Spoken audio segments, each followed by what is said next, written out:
মাঝে মাঝে না চুপে চুপে কিছু অসহায় এতিম অথবা ক্ষুধার্ত ভিক্ষুক তাদেরকে কানে কানে বলবেন, পরিচিত দেখবেন আপনাদের এলাকা ভিক্ষা করতে আইসেন, ঘরের দরজায় বসে থাকে, তখন কি করি আমরা, ঘর থেকে একটা প্লেট দিয়ে ভাত দিই, মাঝে নাও নাও খাও।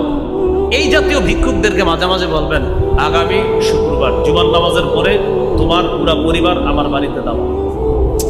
উনি বলবে পরিবার দাওয়াত, টেনশনে থাকবে, পরিবার সহ কি ঘরের দরজায় বসে খাওয়াবে কিনা, টেনশনে থাকবে।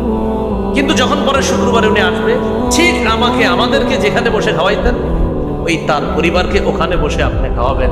এই যে হঠাৎ খুশি হয়ে যাবে, জান্নাত ওয়াজিব হয়ে যাবে। উনি তো কল্পনাও করতে পারতেছে না ওই ভিক্ষুক আমারে উনি এইভাবে দাওয়াত দিয়ে খাওয়াইতেছে।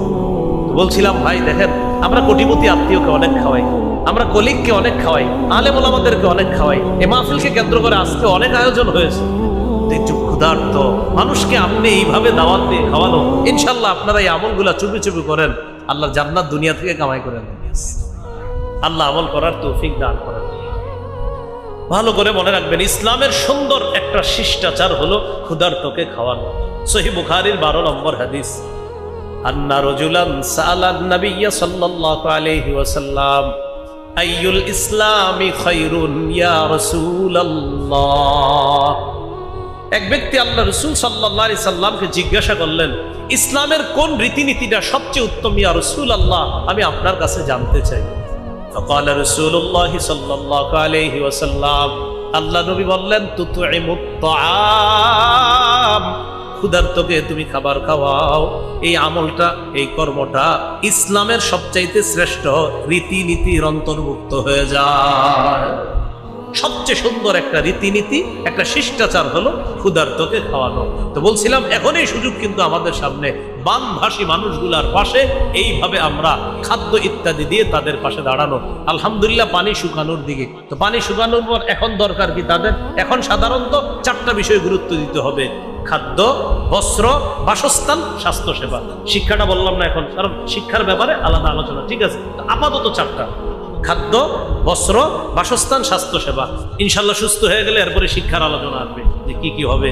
তো কিন্তু এই 4টা খুব জরুরি: খাদ্য, বস্ত্র, বাসস্থান আর স্বাস্থ্যসেবাটা খুব জরুরি। আপাতত আমরা এই 4টি বিষয়ে খুব খেয়াল রাখবো, তাদের পাশে দাঁড়ানোর চেষ্টা করবো ইনশাআল্লাহ। নবীজির সাহাবী জারির ইবনে আব্দুল্লাহ রাদিয়াল্লাহু তাআলা আনহু বলেন, আমি রাসূলুল্লাহ সাল্লাল্লাহু আলাইহি সাল্লামের কাছে বায়াত হলাম এই শর্তে, আলা ইকামিস সালাহ, আমি নামাজ কায়েম করব, ওয়া ইতাইজ যাকাত, আমি যাকাত আদায় করব, ওয়ান নুসহি লিকুল্লি মুসলিম, আমি প্রত্যেকটা মুসলমানের কল্যাণকামী হব।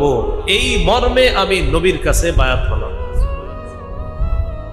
তাহলে নামাজ কায়েম করা আমার আপনার, আমাদের সকলের দায়িত্ব।